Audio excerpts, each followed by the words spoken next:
There is a key technique that we hold to in Charlotte Mason circles that is designed to help our children develop the habit of attention. That technique is summarized in the motto, "Don't repeat yourself." Sounds pretty straightforward, but it can become a bit fuzzy when you try to put it into practice every day. For example, what if my child did not physically hear what I said? Or, does that mean that once I've told my child that his chore is to empty the trash, I shouldn't ever tell him again? Or, what do I do about a toddler in the room while I'm reading aloud who's distracting her siblings? See, when you attempt to apply "don't repeat yourself" in the nitty-gritty every day of life and lessons, it sometimes doesn't seem very simple. So let's take a closer look at what "don't repeat yourself" means and what it doesn't mean.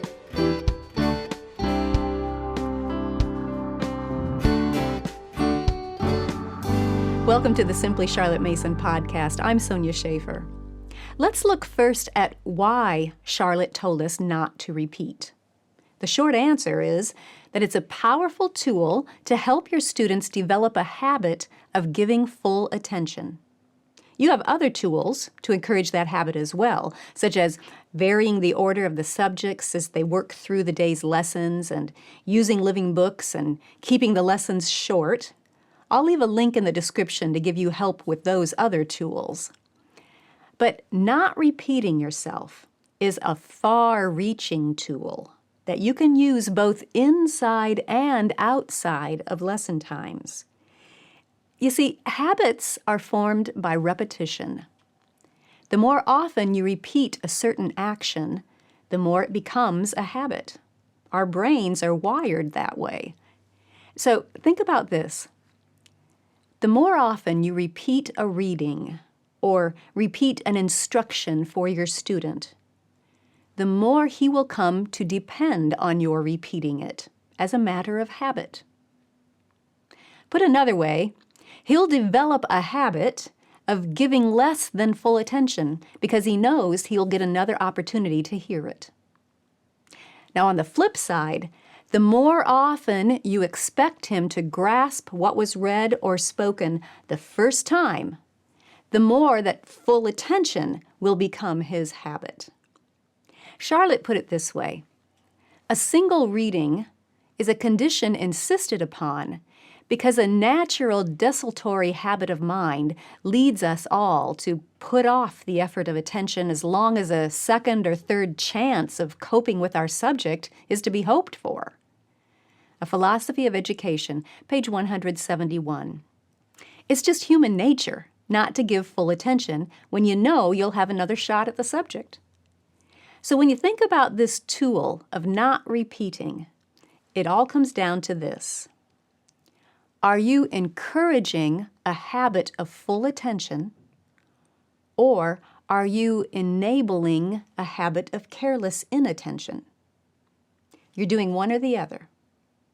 And that idea is the key to determining when to repeat and when not to repeat in the nitty-gritty everyday scenarios.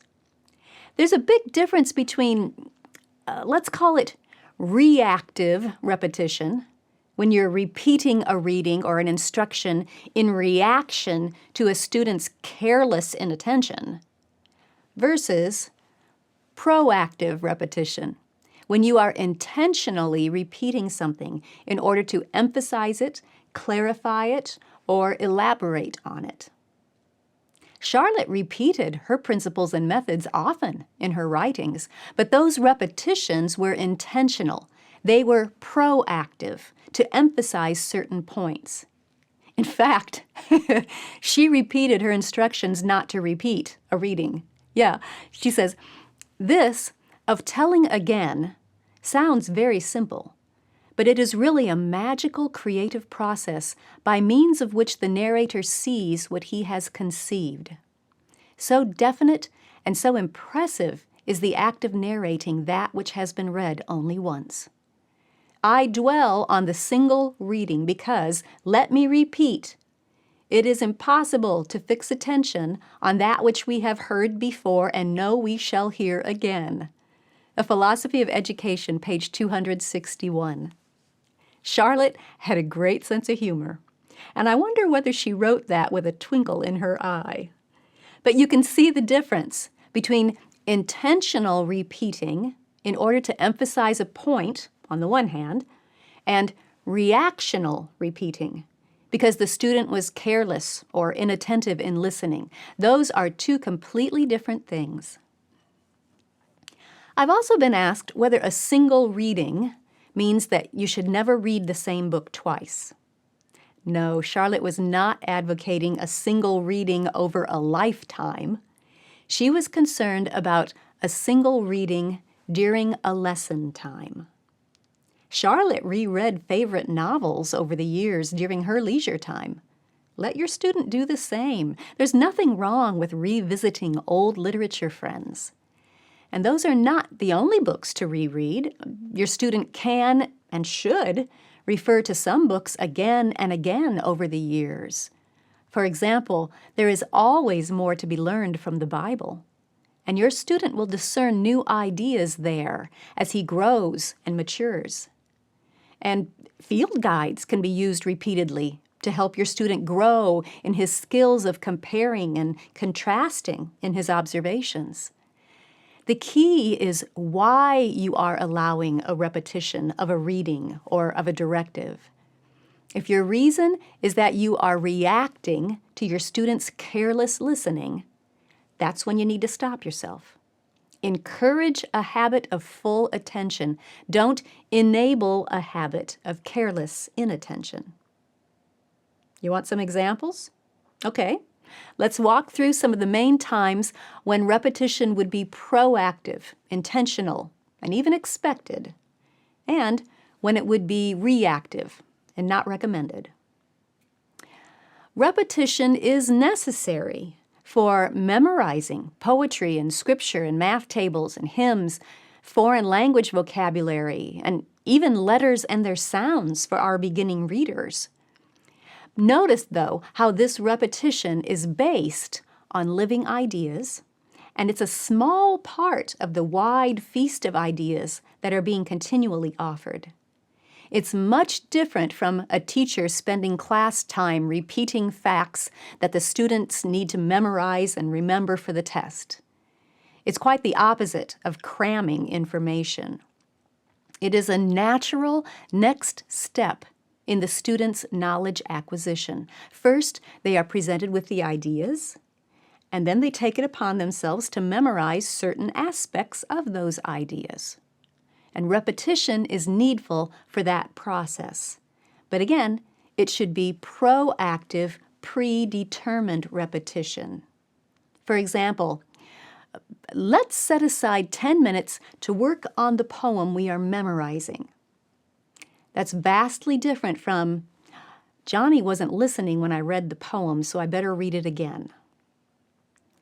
The reactive, careless repetition that Charlotte wanted us to avoid would include things like reading a passage twice from a book that is to be narrated, or giving a dictation phrase more than once from 4th grade and up, or repeating a mental math problem. It would also include giving instructions or directives for schoolwork or for chores or other everyday situations more than once in that encounter. You might need to give the same instruction every day for several days, but try to avoid repeating that instruction more than once in the moment. Remember, it's not about a single reading or instruction once in a lifetime, but once in a lesson time. Let me give you some practical tips about giving instructions. Make sure you have your child's attention before you start talking.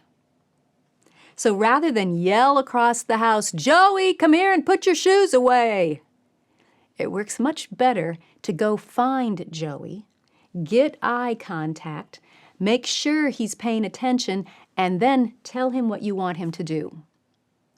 Yes, it requires more effort to go find him and secure his attention before you give the instruction, but the result will be so much better then yelling across the house, and then arguing later about whether he heard you and whether you're going to repeat your instruction. Which brings us to the area of, what do you do when your child wasn't paying attention? I think the first thing you need to do is consider whether that inattention is a rare occurrence or a recurring issue. If it's a rare occurrence, your child might just be having an off day. Probably a gentle word of acknowledgement, letting him know that you noticed the problem, and then helping him figure out the reason and how to correct it will suffice. Or perhaps it was simply an unusual distraction that caused rare inattention, like perhaps the phone rang or the new puppy got loose. In that case, pause, go take care of the distraction, and then regain attention and continue on. But if the inattention is recurring, it's on its way to becoming a habit, and that's what you're trying to avoid. You want to encourage a habit of full attention, not enable a habit of careless inattention. So let me give you a few things to consider. If your student is becoming careless in listening to a read aloud, or even reading for himself, the first place to start is to check the book. Make sure it is a good living book. Charlotte explained, the several forms get through a great deal of reading because we have discovered that a single reading suffices to secure a clear knowledge, as far as it goes, of a subject, given the right book. A Philosophy of Education, page 267. Books that are fact dumps are very difficult to pay full attention to, let alone narrate. So make sure that you're using a book that makes the subject come alive for your student. Once you're sure that the book you're using is a good living book, then check the length of the reading or of the lesson. Short lessons encourage a habit of full attention. Remember, the more often your child can pay attention for the whole lesson, the quicker that will become a habit. So start with reading a short portion of that living book. Every time you reread a passage because the child was careless in listening, you are reinforcing a habit of careless listening. Charlotte said, I have already spoken of the importance of a single reading. If a child is not able to narrate what he has read once, let him not get the notion that he may or that he must read it again. Instead, proactively set the length of the passage to fit your child. Then challenge him little by little to expand his power of attention, but don't enable a habit of careless listening. And if your student is old enough to be reading his school books on his own, that's usually beginning in about 4th grade, discuss with him why it's important to allow himself only a single attentive reading before narrating. Assure him that speed is not the goal. Comprehension is the goal. So no matter how slowly he needs to read in order to comprehend, he should adjust his speed so that he can narrate after only one reading of the passage. Charlotte said that the student should be trained from the first to think that one reading of any lesson is enough to enable him to narrate what he has read, and will thus get the habit of slow, careful reading, intelligent, even when it is silent, because he reads with an eye to the full meaning of every clause. Home Education, page 227. So set a time limit for read and narrate lessons, and make sure that you are emphasizing comprehension over number of pages. When the lesson time is done, set the book aside and then pick up at that point next time. If your student deals with ADHD, work with him to figure out personal techniques that will help him do his best. Keep that diagnosis as part of the conversation, but don't allow it to slip into an excuse for carelessness. Everyone can grow in the skill of paying full attention. Here's another practical tip. It's obvious, but I'll say it anyway. If something in the environment is making it difficult for your child to pay full attention, make some adjustments to get rid of those obstacles, or at least to downgrade their intensity. For example, if that new puppy wants to play and is distracting your student, find a different place for the puppy to go during your lesson. I realize that works pretty well for puppies, but not so well with babies or toddlers. But maybe you could shift that lesson time to a time when the baby or the toddler is napping. Or bring in some help if you can to keep the little ones occupied so your student can more easily focus. And remember, if the baby or the toddler or someone else causes a distraction, pause the reading. Don't just keep trying to read over the noise and confusion. Pause, take care of the distraction, then regain attention and continue. Now, if you've made sure that you're using a Good Living book and you have shortened the passage length to fit your student, and you've downgraded or eliminated distractions, and your student still has made the choice not to pay attention, do you read the passage again? No. That's the kind of repetition that Charlotte warned against. That would be reacting to his careless inattention. Instead, Charlotte encouraged us to use consequences to help motivate the child. Both good and bad consequences can educate. Charlotte described consequences this way. But this happens continually. The child who has done well gains some natural reward, like that 10 minutes in the garden, which the child forfeits who has done less well. And the mother must brace herself and her child to bear this loss. If she equalizes the two children, she commits a serious wrong, not against the child who has done well, but against the defaulter, whom she deliberately encourages to repeat his shortcoming. In placing her child under the discipline of consequences, the mother must use much tact and discretion. In many cases, the natural consequence of the child's fault is precisely that which it is her business to avert, while at the same time she looks about for some consequence related to the fault, which shall have an educative bearing on the child. For instance, if a boy neglects his studies, the natural consequences are that he remains ignorant. But to allow him to do so would be criminal neglect on the part of the parent. Home Education, page 149. So you can't just say to the child, well, it's your choice. You'll ruin your life by neglecting your studies, but that's up to you. No. Instead, you need to come up with an educative consequence, one that will educate the child. I'll leave a link to an episode that goes more in depth on choosing and using consequences. But the first step is to figure out the life principle that has come into play. In this case, the life principle could be that the child has stolen your time.